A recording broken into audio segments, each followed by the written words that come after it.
Friend, কেমন আছো তোমরা সবাই? আশা করি তোমরা সব ভালো আছো। আর আমি আছি মোটামুটি। কালকে গেছিলাম আমরা কলেজে, তো পরশু দিনকা আমাদের হট করে কলেজ গ্রুপে এসএমএসে বলছে যে আমাদের ইন্টারনাল এক্সাম নেবে। আমার ভীষণ টেনশন হচ্ছিলো, কারণ আমার কোনো প্রিপারেশনে নেওয়া ছিল না। আর চলে এসে দেখতে পাচ্ছ সকাল সকাল বাবরিদের বাড়িতে। এখন আমরা সবাই মিলে একসাথে যাবো কলেজে। চলো। সাথে কথা বলতে বলতে আমরা উঠে পড়েছি টোটোয়। তো চলো এখন কলেজ যাব। জানি না আজকে কপালে কি নাচছে। কিন্তু সবাই চলে এসেছি কলেজে, আর কলেজের বিল্ডিংটাকে হালকা পাতলা দেখিয়ে দিলাম। এখন যাব। তো আমাদের 3টে রুম দিয়েছে, দেখা যাক। আমরা অনেক সকালে বেরিয়েছি বাড়ির থেকে, কিন্তু আস্তে আস্তে আমাদের এখানে 8টা বেজে গেছে। রুমে বসতে পারবো নাকি তার কোনো ঠিক নেই। অনেক কষ্ট করে ঠেলাঠেলি করে রুমে ঢুকেছিলাম, বসার জায়গাও পেয়েছিলাম।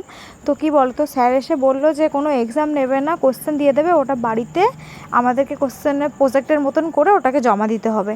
তাহলে এটা গ্রুপেই বলে দিতে পারতো। কিন্তু আমরা কলেজে আসি না দরকার ছাড়া, তো কি আর করবো। এখন কিছু রিলস বানাবো, তারপরে যাব বাড়ি। আর আমার ছোট্ট মিনি ব্লগটা কেমন লাগলো কমেন্টে বলে দিও। টাটা।